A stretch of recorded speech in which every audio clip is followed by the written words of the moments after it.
In more local news, due to the high cost of living nowadays, a lot of families have chose to buy groceries or pay a bill.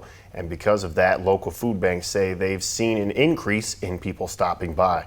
41 NBC's Brianna Sheffield reports. With the recent increase on tariffs and taxes, many people have been suffering to feed themselves and their families. So I stopped by a local food bank to hear how they are trying to help. According to President and CEO of the Middle Georgia Community Food Bank, Kathy McCollum, there has been a 10% increase in the number of people visiting the food bank recently.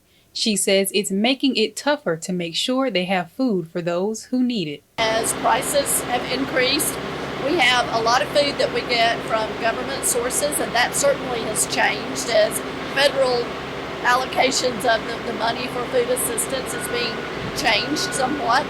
So we're seeing less food come in from that source. McCollum says the main reason for the increase in people coming in for food is due to the cost of living. There are a lot of people who are working who are having trouble making ends meet because for folks who are working in lower cost jobs, with the cost of housing, the cost and the scarcity of child care, and the cost of food is just more than they're able to handle on a regular basis. And she has this message for those who are too ashamed to ask for help.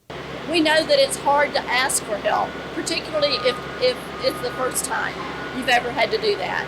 I try to reassure people that that's exactly why we're here, because we want to make sure that our neighbors have enough to eat so that they have good, healthy lifestyles, and you can't do that without good, nutritious food.